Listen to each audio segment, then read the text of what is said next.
BJP ಮತ್ತು ಜಾತ್ಯತೀತ ಜನತಾದಳ ಹೇಳಿಕೊಳ್ಳೋದಕ್ಕೆ ಮೈತ್ರಿ ಮಾಡಿಕೊಂಡಿದೆ.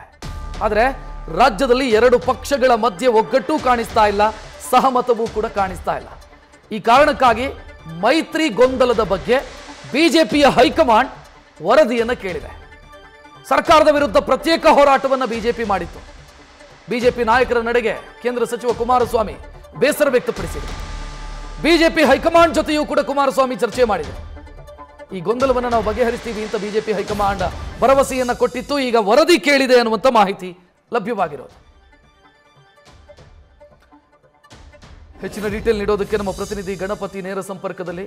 ಗಣಪತಿ, ಮೈತ್ರಿ ಆಗೋ ಸಂದರ್ಭದಲ್ಲೇ ಒಂದು ಮಾತಿತ್ತು, ಮೈತ್ರಿ ಆಗಿರೋದು ದೆಹಲಿಯಲ್ಲಿ, ಬೆಂಗಳೂರಲ್ಲ, ಕರ್ನಾಟಕದಲ್ಲ ಅನ್ನೋ ಲೆಕ್ಕಾಚಾರ. ಸೊ ಈಗಲೂ ಕೂಡ ಹಂಗೆ ಕಾಣಿಸ್ತಾ ಇದೆ. ರಾಜ್ಯದ ನಾಯಕರ ಮಧ್ಯೆ ಒಗ್ಗಟ್ಟು ಕಾಣಿಸ್ತಾ ಇಲ್ಲ, ಸಹಮತವೂ ಕಾಣಿಸ್ತಾ ಇಲ್ಲ.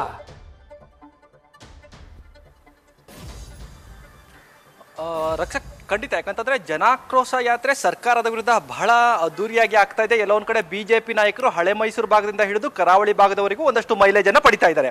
ಆದ್ರೆ ಜೆಡಿಎಸ್ ನಾಯಕರ ಅಳಲೇನು ನೋಡಿ, ಮೈತ್ರಿಯಾಗಿ ಒಂದಷ್ಟು ಸೂತ್ರಗಳಿರುತ್ತೆ, ಮಾರ್ಗದರ್ಶನಗಳಿರುತ್ತೆ, ಒಟ್ಟಾಗಿ ಹೋಗ್ಬೇಕಿತ್ತು. ಆದ್ರೆ ಈ ಪ್ರತಿಭಟನೆಯಲ್ಲಿ ನಮ್ಮನ್ನ ಕೈ ಬಿಟ್ಟು ಅಥವಾ ದೂರ ಇಟ್ಟು ಹೋಗಿದ್ದಾರೆ ಯಾಕೆ ಅನ್ನೋದು ಕೂಡ ಪ್ರಶ್ನೆ ಮಾಡಿರುವಂತದ್ದು. ಅದು ನೇರವಾಗಿ ಕೇಂದ್ರ ಸಚಿವ ಕುಮಾರಸ್ವಾಮಿ ಅವರನ್ನ ಪ್ರಶ್ನೆ ಮಾಡ್ತಾರೆ ಜೆಡಿಎಸ್ ನಾಯಕರು. ಅದಾದ ಬೆನ್ನಲ್ಲೇ ನೇರವಾಗಿ ಕುಮಾರಸ್ವಾಮಿ ಅವರು ಬಿಜೆಪಿಯ ವರಿಷ್ಠರ ಜೊತೆಗೆ ಒಂದಷ್ಟು ವಿಚಾರಗಳನ್ನು ಚರ್ಚೆ ಮಾಡ್ತಾರೆ. ನೋಡಿ, ರಾಜ್ಯ ಬಿಜೆಪಿಯಲ್ಲಿ ಒಂದಷ್ಟು ಬದಲಾವಣೆ ಜೊತೆಗೆ ಒಂದಷ್ಟು ಮೈತ್ರಿಯಲ್ಲಿ ಗೊಂದಲ ಆಗ್ತಾ ಇದೆ, ಯಾಕೆ ನೀವು ಇದನ್ನ ಪ್ರಶ್ನೆ ಮಾಡಲ್ಲ ಅಂತ ನೇರವಾಗಿ ಬಿಜೆಪಿ ವರಿಷ್ಠರ ಜೊತೆಗೆ ಚರ್ಚೆ ಕೂಡ ಮಾಡ್ತಾರೆ. ಹೀಗಾಗಿ ವರಿಷ್ಠರಿಗೆ ಎಲ್ಲೊಂದ್ ಕಡೆ ಬಿಜೆಪಿಯ ಅಹೋರಾತ್ರಿಯ ಧರಣಿ ವರಿಷ್ಠರ ನಾಯಕರಿಗೆ ನಿದ್ದೆಗೆಡಿಸಂತೆ ಕಾಣ್ತಾ ಇದೆ. ಯಾಕಂತಂದ್ರೆ ಅವರು ಕೂಡ ಈಗ ನೇರವಾಗಿ ರಾಜ್ಯ ಬಿಜೆಪಿಯ ಹಿರಿಯ ನಾಯಕರ ಬಳಿ ಒಂದಷ್ಟು ವರದಿಯನ್ನ ಕೇಳಿದ್ದಾರೆ. ಅಂದ್ರೆ ನೀವು ಈ ಅಹೋರಾತ್ರಿ ಧರಣಿ ಇರ್ಬೋದು, ಜೊತೆಗೆ ಜನಾಕ್ರೋಶ ಯಾತ್ರೆಯಲ್ಲಿ ಜೆಡಿಎಸ್ ಯಾಕೆ ಬಿಟ್ಟೋದ್ರಿ, ಅಂದ್ರೆ ಜೆಡಿಎಸ್ ಪಾರ್ಟಿಯನ್ನ ಯಾಕೆ ಬಿಟ್ಟೋದ್ರಿ, ಯಾಕೆ ಒಂಟಿಯಾಗಿ ಪ್ರತಿಭಟನೆ ಮಾಡ್ತಾ ಇದ್ದೀರಿ ಅಂತ ಒಂದಷ್ಟು ವರದಿಯನ್ನ ಕೇಳಿರುವಂತದ್ದು.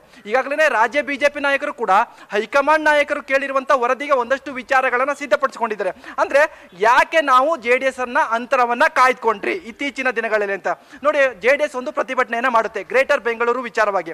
ಅಲ್ಲೂ ಕೂಡ ಜೆಡಿಎಸ್ ನಾಯಕರು ಬಿಜೆಪಿ ನಾಯಕರಿಗೆ ಆಹ್ವಾನ ಕೊಟ್ಟಿಲ್ಲ. ಫ್ರೀಡಂ ಪಾರ್ಕ್ ಇಂದ ರಾಜಭವನದವರೆಗೂ ಕೂಡ ಒಂದಷ್ಟು ದೂರನ್ನ ಕೊಡ್ತಾರೆ. ಅಲ್ಲೂ ಕೂಡ ಜೆಡಿಎಸ್ ನಾಯಕರು ಬಿಜೆಪಿ ನಾಯಕರನ್ನ ಕರೆದಿಲ್ಲ. ಹೀಗಾಗಿ ನಾವ್ ಯಾಕೆ ಅವರನ್ನ ಕರಿಬೇಕು? Point number 1. ನೇರವಾಗಿ ಇನ್ನೊಂದು ವಿಚಾರಗಳು ಚರ್ಚೆ ಮಾಡೋದಾದ್ರೆ ನೋಡಿ, ಜೆಡಿಎಸ್ ನಾಯಕರು ನೇರವಾಗಿ ಅಳನನ್ನ ಮಾಧ್ಯಮದ ಮುಂದೆ ತೋಡ್ಕೊಂಡ್ರು. ಅಂದ್ರೆ ನಮ್ಮನ್ನ ಅಹೋರಾತ್ರಿಗೆ ಧರಣಿಗೆ ಕರೆದಿಲ್ಲ ಅಂತ. ಎಲ್ಲ ಒಂದ್ ಕಡೆ ಸರ್ಕಾರಕ್ಕೆ ಇದು ಪಾಸಿಟಿವ್ ಆಯ್ತು.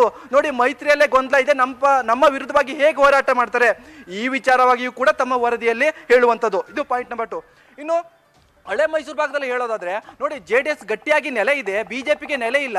ನಾವು ಹೇಗೆ ಹೋರಾಟ ಮಾಡಬೇಕು, ನಾವು ಹೇಗೆ ಸಂಘಟನೆ ಮಾಡಬೇಕು ಅಂತ ರಾಜ್ಯ ಬಿಜೆಪಿಯಲ್ಲಿ ಇರುವಂತ ಹಿರಿಯ ನಾಯಕರು ಹೈಕಮಾಂಡ್ ನಾಯಕರ ಮುಂದೆ ಹೇಳ್ತಿರುವಂತ. ಅಂದ್ರೆ ನಾವು ಜೆಡಿಎಸ್ ಜೊತೆಗೆ ಹೋದ್ರೆ ಅದು ಜೆಡಿಎಸ್ ಪ್ರಾಬಲ್ಯಗಳು ಹೆಚ್ಚಿಸುತ್ತೆ, ಬಿಜೆಪಿ ಪ್ರಾಬಲ್ಯ ಎಲ್ಲಿ ಬರುತ್ತೆ?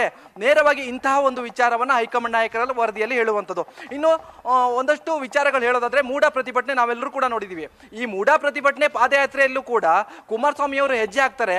ಆದ್ರೆ ಆ ಮೂಡ ಪಾದಯಾತ್ರೆಯಲ್ಲಿ ಕಂಪ್ಲೀಟ್ ಮೈಲೇಜ್ ಪಡೆದಿರುವಂತವ್ರು ಕುಮಾರಸ್ವಾಮಿ ಅವರು. ಹೀಗಾಗಿ ಅಲ್ಲಿ ಬಿಜೆಪಿ ವಿಜೇಂದ್ರ ಅವರು ಇರ್ತಾರೆ, ಪ್ರಹ್ಲಾದ್ ಜೋಶಿ ಅವರು ಇರ್ತಾರೆ, ಸಾಕಷ್ಟು ಘಟಾನುಘಟಿ ನಾಯಕರು ಕೂಡ ಆ ಮೂಡ ಪಾದಯಾತ್ರೆ ಹೆಜ್ಜೆ ಹಾಕ್ತಿರುವಂಥದ್ದು. ಆದ್ರೆ ಇಡೀ ಕಂಪ್ಲೀಟ್ ಮೂಡ ಪಾದಯಾತ್ರೆ ಕ್ರೆಡಿಟ್ ಯಾರಿಗೆ ಹೋಯ್ತು? ಕಂಪ್ಲೀಟ್ ಆಗಿ ಹೋಗಿರುವಂತದ್ದು ಕುಮಾರಸ್ವಾಮಿ ಅವರಿಗೆ, ಜೆಡಿಎಸ್ ಪಕ್ಷಕ್ಕೆ.